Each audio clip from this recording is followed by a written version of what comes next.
Situs paling awal bagi umat Kristen di dunia adalah Gereja Makam Suci atau Church of the Holy Sepulchre, di sini di kota tua Yerusalem.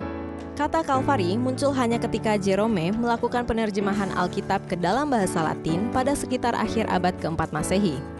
Hal tersebut dicatat dalam semua 4 kitab Injil dalam Perjanjian Baru di Alkitab, yaitu dalam Injil Matius 27 ayat 33, maka sampailah mereka di suatu tempat yang bernama Golgota, artinya tempat tengkorak. Injil Markus 15 ayat 22, mereka membawa Yesus ke tempat yang bernama Golgota, yang berarti tempat tengkorak. Injil Lukas 23 ayat 33, ketika mereka sampai di tempat yang bernama Tengkorak, mereka menyalibkan Yesus di situ dan juga kedua orang penjahat itu, yang seorang di sebelah kanannya dan yang lain di sebelah kirinya. Injil Yohanes 19 ayat 17, sambil memikul salibnya, ia pergi keluar ke tempat yang bernama tempat tengkorak dalam bahasa Ibrani Golgota.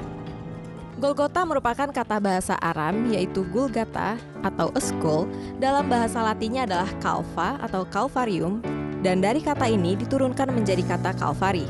Dalam bahasa Yunani disebut Kraniotopos, yang artinya adalah tempat tengkorak.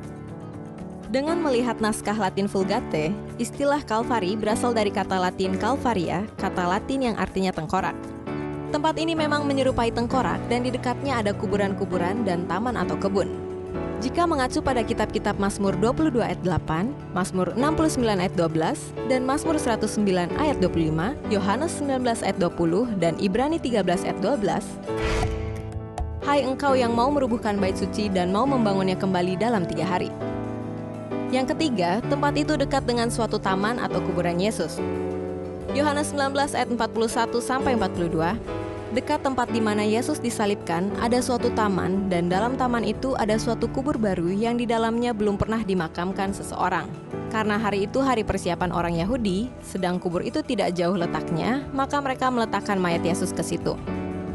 Ketika kita memasuki gereja, kita melihat di depan kita batu urapan atau plat batu, di mana tubuh Yesus dibaringkan sebagai persiapan untuk penguburannya. Setelah tubuh Yesus diturunkan dari salib, dan mereka mengambil mayat Yesus, mengapaninya dengan kain lenan, dan membubuhinya dengan rempah-rempah menurut adat orang Yahudi bila menguburkan mayat.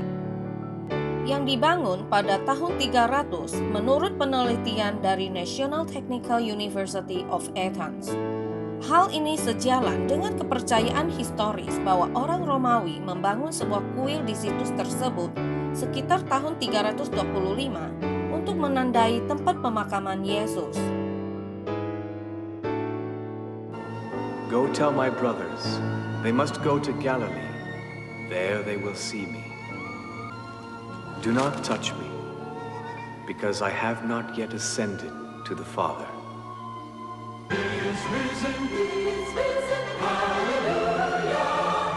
We've gathered here to sing and praise the living Son of God, our Savior and our King.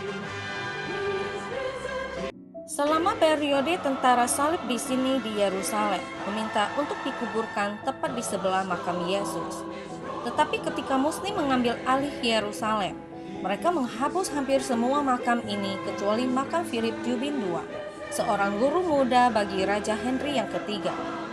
Dia adalah salah satu orang yang menandatangani sebagai seorang saksi dari Magna Carta.